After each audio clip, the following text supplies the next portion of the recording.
Ushoran, Mortarch of Delusion. The slaughter-bound domains of the carnivores flourish in any shadowed nook, mirroring the once great empire under Ushoran and his loyal vassals. For ages, these aberrant bloodsuckers have conducted their fanciful schemes, yet the Carrion King has now decreed a manifesto. Ushoran's affliction, the distortion of one's perception until it mirrors a vibrant nightly realm, regardless of the grim reality spread among his progeny following the Mortarch's flight from the Shroudlock. However, it was the cosmic calamity of the Age of Chaos that enabled its rampant proliferation. As the devastating legions ravaged and torched venerable and noble lands crumbled, the remnants became fodder for the spreading lunacy of the abhorrants. Deep down, some might have recognized that adopting the collective fantasy of grandiose hunts, sophisticated political maneuvering, and brave expeditions was preferable to confronting the bloody nightmares their worlds had turned into. Despite their corruption, their outright refusal to face the atrociousness of reality helped them endure the Age of Chaos, in a manner of speaking. With Ushoran gone missing, unity among the ghoul courts was scarce. Throughout the Realm Gate Wars, each aberrant ruler pursued their desires, confronting intruders within their realms or demanding offerings of slaughtered meat, with their serfdom rallying their forces to plunder weak surrounding territories. It wasn't until the Necroquake, an unbridled surge of necromantic magic unleashed by Nagash, that numerous ghouls discovered a renewed mission. Courts that idolized the Eternal Monarch threw themselves into the subsequent Soul Wars, serving Ushoran's Mortarch peers as though they were divine figures enveloped in sacred aura. Even those ghouls who detested Nagash found themselves coerced into his fold as the deity's influence intensified, despite facing derision from their allied outsiders, the vampires and Ossiarch commanders, who regarded the ghouls as mere semi-animate abominations. Following years of strife, Nagash's overreach finally led to his downfall. In a cataclysmic magical battle, he was overthrown by the Archmage Teclis, and the impacts of the Necroquake were undone.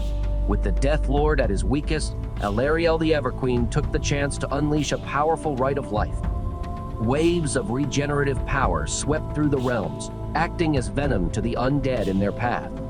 Yet, the quasi-existence that the ghouls eked out suddenly became a boon. Indeed, numerous abhorrants fell from Alariel's enchantments, the fantasy suppressed just long enough for their followers to endure moments of dreadful lucidity instances, capable of igniting civil conflicts that would dismantle entire courts. However, in some areas, Ushoran's offspring discovered that their thralls could traverse areas where the truly dead dared not. Dawnbringer crusades, believing themselves secure from the undead on life force nexuses, were ambushed by frenzied flesh-eaters defending their territories. Some courts even seized the chance to exact vengeance on undead who had previously humiliated them, pillaging graveyards and vampire estates without pity. The narrative of the Flesh-Eater courts is intertwined with the saga of Ushoran, the Mortarch of Delusion, also renowned as the Carrion King. He is the shadowy source from which the insanity of his lineage flows, yet his story is as much a chronicle of woe and violence as it is of madness and horror. The Carrion King. In bygone eras, Nagash, the eternal monarch of the afterlife, summoned 3 warriors to assist in the conquest of Shyish. Among these was Manfred von Karstein, a strategist without equal, alongside the regal Neferata of New Lamia. Ushoran the Valiant was the third. To the eyes of mortals, Ushoran was a sovereign of majesty, second in grandeur only to Nagash himself. Many were enchanted by his dignified and kingly aura, willingly offering their blood to him, captivated by his visage of supreme royalty. As a Mortarch, Ushoran championed Nagash's cause as an envoy and warrior, gracing the realms of the living with his elegant demeanor and articulate oratory, promising rewards for honoring Nagash. He vowed that in death, dignity would be preserved for all under his rule, safeguarding the natural order of life and death with his blade and might. Thus, mortals worshipped him as their grim paladin, laying grave roses in his path and forging exquisite gas-silver weapons for him. Ushoran was known by many titles: Lord of Mosques, Summer King, the First Exemplar. In acknowledgement of his service, Nagash adorned him with a bone crown, a sign of true kingship, reflecting the sovereignty of the undying king. As he vanquished dark entities and gathered noble spirits to his court, including Marquis Gruspa and First Knight Marboth, Ushoran fostered a kinship among his followers unrivaled in depth and loyalty. However, when whispers of sacred grave sand theft reached the splendid summer court, Ushoran deemed it his duty to investigate. He entrusted his court with his domains, reassuring them of his return and eternal bond with a communal drinking from his sanctified chalice. Tragically, upon his return, Ushoran was consumed by madness, his mind tormented by unfounded conspiracies. In his frenzy, he laid waste to Nagash's domains, his hands tainted with the blood of innocents. His insatiable thirst led him to consume not just human blood, but also that of beasts, and to draw from pure death magic wells, transforming him into a monstrous figure. Only after much destruction were the Mortarchs able to subdue him. Nagash then decreed, By my troth, Ushoran, you shall be brought to the Temple of Resurrection, known as the Shroud Cage. There, thy mind shall be restored through healer spirits, chants, and ye shall renewed as the graven phoenix. Yet some whispered darker tales, suggesting Ushoran's nobility was but a facade, a manipulative illusion to further Nagash's dominion over death worship. They speculate that the Shroud Cage was an instrument of torment, designed by Nagash to expose Ushoran's true monstrous nature in revenge. Within the Shroud Cage, Ushoran lingered, yearning for his court. His liberation came not from Nagash, but from Sigmar's unintended wrath, who, in his vendetta against Nagash, inadvertently shattered Ushoran's prison, irreparably fracturing his mind. Thus, Ushoran vanished from the divine gaze. Yet such was the devotion of Ushoran's court that they shared in his suffering, their memories of his regal splendor inspiring them to recreate their noble society. These first abhorrants, in their sorrow and madness, sought out mortals to share in their grand vision, offering them a part in their chivalric quest.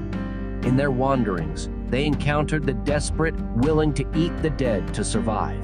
While they preyed upon some, they still carried the essence of their lord, offering those they spared a chance to join them in a noble cause, binding them in oaths of blood and honor. Thus, the crimson bonds of loyalty were forged. Mortarch of Delusion. As the progenitor of the abhorrants and the source of their twisted affliction, Ushoran stands as an age-old sovereign among the undead.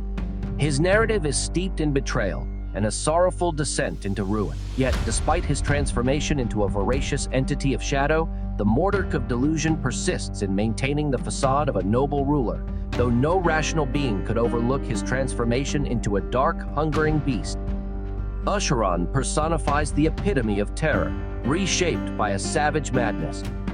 He represents the epitome of a nocturnal predator, a malevolent creature that prowls just outside the warmth of the campfire.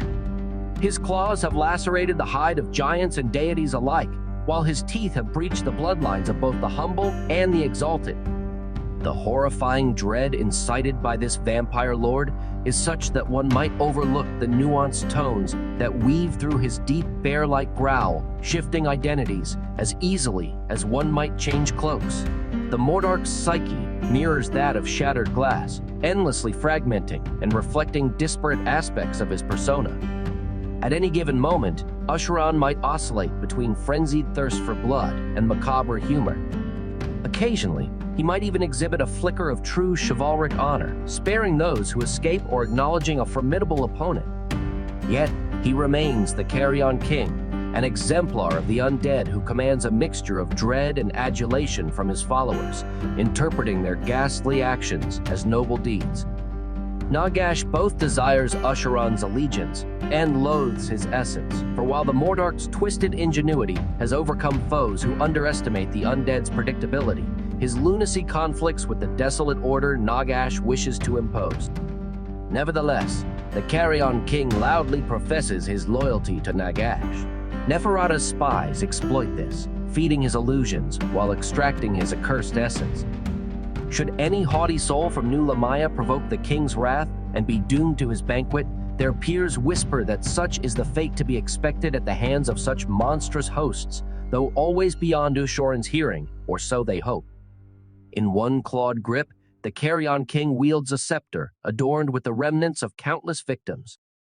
His shoulders bear not a regal fur, but a decaying tapestry of skin, fur, and decapitated heads, to which deathly magic clings, eliciting anguished cries that oddly comfort Ushoran, particularly after his escape from the Shroud Kaja's tormenting silence. A crown resembling a skeletal hand emerges from his forehead, a gift from Nagash that once shone brightly as he served his master. Though the glow of the embedded necrotic gem has faded since the silence of the Necroquake and Nagash's fall, it remains a potent source of dark magic.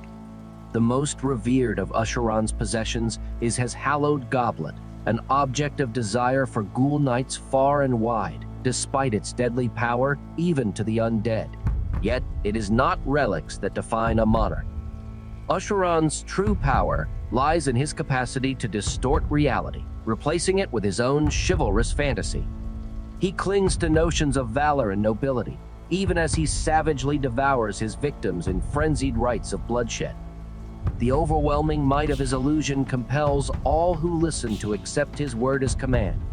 Leading his legions through Gyron and elsewhere, the Carrion King attracts followers like a beacon of gore, drawing in those who pledge fealty, even as they descend into madness.